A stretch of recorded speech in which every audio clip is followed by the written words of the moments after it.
just going to read an email that I sent out to my subscribers over at notequeen.com. So here it goes. I'm just reading it in case it's a little clunky. After watching the Cash Flow Expo segment where I was on a panel, someone emailed me and asked me to explain what I meant by hard assets in my closing statements. What business do I have recommending hard assets at a cash flow event anyway? Now, I'm not able to articulate with academic precision how economics and all the financial systems work, but I do absorb a lot of content, reflect upon it, pray about it, then ask my gut what all of that means in terms of what I should or shouldn't do right now to position appropriately. I bend my intuition around the corner to see, feel what's coming, and hedge so that I'm not too heavy in any one sector and have at least some resources to leverage regardless of what happens, including the grid going down for a significant period of time. I had to laugh at a post I saw recently. It said, I honestly have no idea if we are close to a crash, a melt-up, World War III, an AI industrial revolution, the mother of all short squeezes, a depression, a recession, or aliens, but it sure feels like all of them all at once. I can relate. Friday, I was interviewed by Dave Putz and Nathan Turner, hosts of the Real Estate Notes Show podcast. Go check him out. And frankly, I was surprised by what came out of my mouth at times. Nope, no swear words, thank goodness. I've apparently hit that point where I'm not too worried about sounding weird, batty, or completely off my rocker. With a brand like Note Queen, you'd expect that, I guess.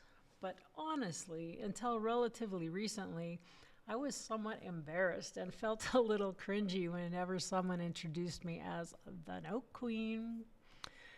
But you know, I'm turning 62 this summer, and dang it, I'm just gonna own the darn thing.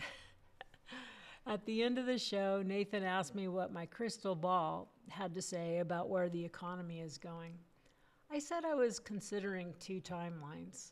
One where things progress in a somewhat predictable inflationary fashion where my positioning in property and paper is this. Number one, buy as much owner-financed property as possible, most of which will be wrapped and sold to owner-occupants, creating passive income with none of my own money left in the deal, which of course equals infinity return, with powerful options and hidden investment bonuses built in.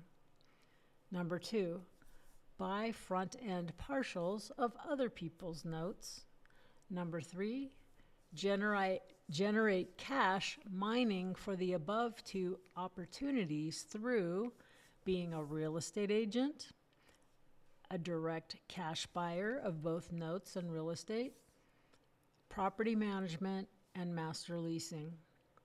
Number four, use that cash to acquire more hard assets. Over the next 12 to 24 months, I believe if you aren't positioned in hard assets that will float on top of the inflationary tide, you may be priced out entirely. Generational wealth during these times will be both made and lost. We need hard assets and the cash flow to protect them. With enough cash flow, you won't find yourself being forced to sell valuable assets at an inopportune time. Here's a short list of what I consider hard assets. Real estate that carries itself while it's appreciating. Productive agricultural land will be good as commodities skyrocket as well. Precious metals, gold and silver, etc. For a couple of resources on this, check out the following, and I will put these links in the description. Here's one. The first title is Silver Runs Out on This Date. Most aren't ready. The second article is The Next Big Commodities Boom is Just Getting Started. Number 3, oil and gas. Number 4, and you might think this is funny, I consider this a hard asset, but digital assets representing the new financial system that can produce cash flow while they are appreciating in price long term. You can earn interest on and borrow against these, or at least it's in the works. Bitcoin. This is like digital gold. It's a global grade investment asset along with XRP. Ripple is positioning so powerfully all over the world and replacing Swift, basically. Other important projects, Ethereum, Link, Chainlink, HBAR, XLM, Stellar, and Cardano, ADA.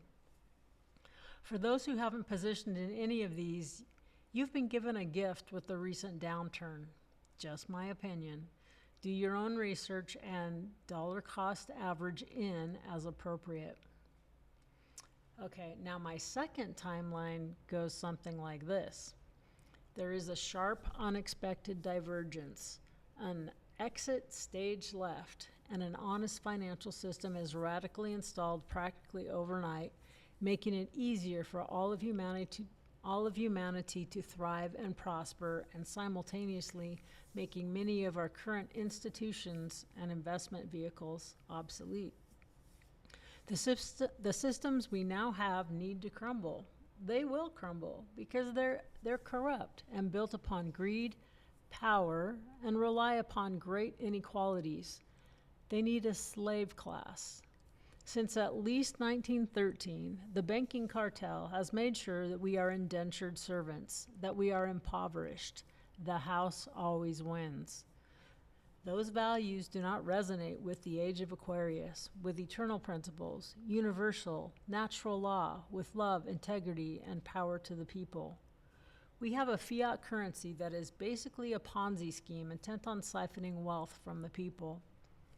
They create money out of thin air and lend it to us with interest, which means it can never fully be paid back. And that monopoly money created out of thin air is lent as mortgages, and if people don't pay their mortgages, the bank confiscates their very real assets. Thus, the transfer of wealth up the food chain continues. I have heard tell of attorneys that were able to get bank mortgages completely dismissed due to what I consider their fraudulent foundations.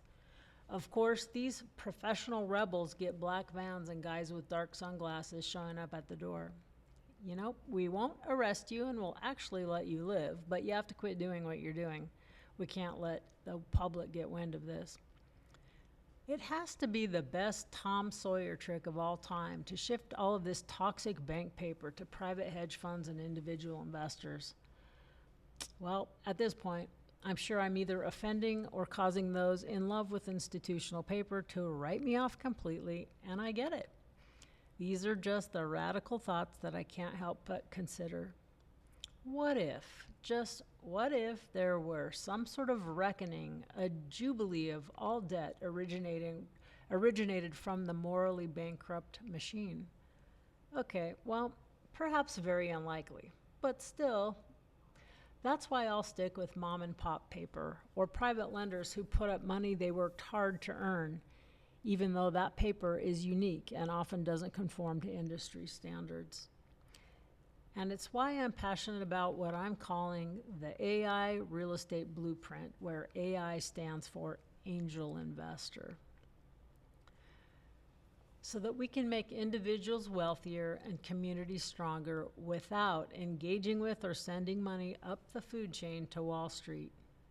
We don't fight against the system. We simply create a parallel paradigm that makes it obsolete, or at the very least optional. One of the things that will make it possible is a robust understanding of the secondary market for mortgage notes, so sellers who carry have access to liquidity as needed, and angel investors in the community ready, willing, and able to provide it. Okay, so Epstein. Here are concepts that resonated. Here, an article I'll link to is called Controlled Disclosure, Functional Sacrifice, and the Architecture of Protection. Second, it's like a reel on Instagram. What if even just part of the Epstein files are real?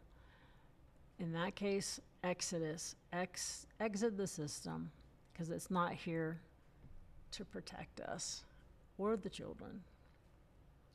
Take care And thanks for reading. Now go out there and create financial solutions, just one mom and pop to another. Take care. Bye-bye.